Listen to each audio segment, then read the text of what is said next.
আমি কিন্তু আমার মতন করে লাইফে আগাচ্ছি, সুন্দর কন্টেন্ট করছি, বিজনেস নিয়ে আগাচ্ছি, আরও সামনে নতুন কিছু বিজনেস নিয়ে আসতেছি। সব কিছুর মধ্যে আমি আমার মতো ঠিকঠাক আছি, আমি স্বাভাবিক জীবনযাপন করতেছি। এর মধ্যে শুধু ঝামেলাগুলো করতেছি এই মামলা মোকদ্দমা করে। আমি জানি আমার বাংলাদেশের আইনের প্রতি আমার ভরসা আছে, শ্রদ্ধা আছে, ইনশাল্লাহ আমার ন্যায় বিচারটাই হবে আর আমি এখান থেকে রেহাই পাবো। সেই যেমন তার লাইফ নিয়ে থাকবে না বেশি দিন, সে যেমন হ্যাপি আছে তার লাইফে, আমি বলি তাই সে হ্যাপি থাকুক, সে তার মতো থাকুক। আমার কোনো রিভেঞ্জ নেই, আমি রিভেঞ্জে বিশ্বাসী না। যদি আমার সাথে কেউ কোনো খারাপ কিছু করে থাকে, রিভেঞ্জ অফ নেচার আছে, নেচার তাকে কিছু বুঝাবে। আমার কোনো রিভেঞ্জ নেওয়ার কিছু নেই, আমি কারো কাছ থেকে কোনো প্রতিশোধ চাই না, কোনো রাগ ক্ষোভ চাই না। আমি চাই নর্মাল একটা লাইফ লিড করতে দেখছি।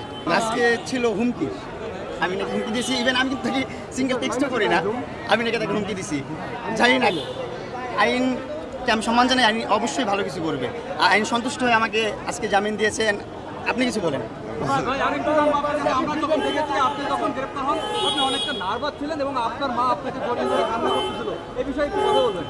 অবশ্যই জেলখানায় আসা বা হাতে হাত করা লাগানো অত আহামরি খুশির কিছু না। অবশ্যই মন খারাপ থাকবে, আমার মা কান্না করতেছে, তাকে দেখে তো আমার ভিতরে চুরমুর হয়ে যাচ্ছে সব কিছু। আমার তারও বেশি কষ্ট লাগতেছে আমার মার চোখের পানি দেখতে। আমি সবচেয়ে বেশি ভালোবাসি আমার পৃথিবীতে আমার মাকে। আমার মা যখন কান্না করছে তখন আমার ভিতরে আর কিছু নাই। আমি এই জিনিসটা কষ্ট পেয়েছি, আমি জেলখানায় আসতেছি, এটা হচ্ছে সেটা হচ্ছে, সেটা আমার বেশি কষ্ট না। সবচেয়ে বেশি কষ্ট হচ্ছে আমার মা কান্না করতেছে। আমার তো আমি বলে দিলাম আমার বার্তায়, সে তার মতন তার জীবনযাপন করবে, সমস্যা নাই। আমি তো তাকে কখনো কোনো কিছু নিয়ে পুক করি না, কখনো ডিস্টার্ব করি না। আমার সোশ্যাল মিডিয়াতে আপনি দেখবেন না আমার কোনো অশ্লীলতা আছে বা অশ্লীলতা করছি আমি, আমার কোথাও পাবেন না। আপনারা যদি দেখাইতে পারেন, আপনারা যে শাস্তি দেবেন আমি সেটাই মেনে নেব। আমি কিন্তু নিজেকে পরিবর্তন করছে, এটা নিয়ে পঞ্চমবার ফেস করতেছি মামলা। একটা মামলা খারিজ হয়ে গেছে, যেটা সাইবার ক্রাইম মামলা ছিল। মামলা আমার করার কথা ছিল, কিন্তু আমার আগে সে করে ফেলছে। দেন সে রিকভারি করে এখান থেকে চলে গেছে। ইটস ওকে, আমার কোনো মামলা টামলা করতে চাই না, আমি মামলায় যাবো না কখনো। আমি চাই সে আমাকে এই জিনিসগুলো থেকে মুক্তি দিয়ে সে তার মতন যেহেতু লাইফ লিড করতেছে। আমার পর একটা আমার ছোটো ভাই ইমন, তাকে নিয়ে অনেক কিছু করলো। তারপর আরেক ছোটো ভাই মেয়েদের শুভ, তারপর আরও এরকম করতেছে। তো তার তো এটা নর্মাল লাইফ, তার এটা ক্যারেক্টারটা, এটা তো আমার তো ক্যারেক্টার এটা না।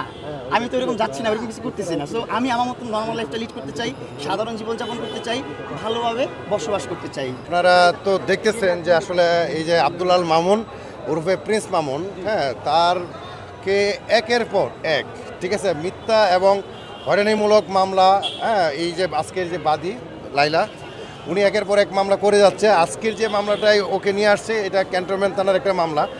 এটা একটা জিডি থেকে উৎপত্তি নন এফআইআর মামলা, এবং এই মামলার যে অভিযোগ একেবারে একটা ভিত্তিহীন অভিযোগ, যে ওখানে বলা হচ্ছে যে সে নাকি তাকে মামলা তুলে নেওয়ার জন্য হুমকি প্রদান করছে, যার প্রেক্ষিতে উনি একটা জিডি করলেন এবং এই জিডিটা নন এফআইআর মামলা হিসেবে ট্রিট হয় এবং আদালতের আদেশে তাকে গ্রেপ্তার করে নিয়ে আসা হয়। এবং বিজ্ঞ আদালত আজকে শুনানি অন্তে প্রিন্স মামুনকে জামিন দিয়েছেন।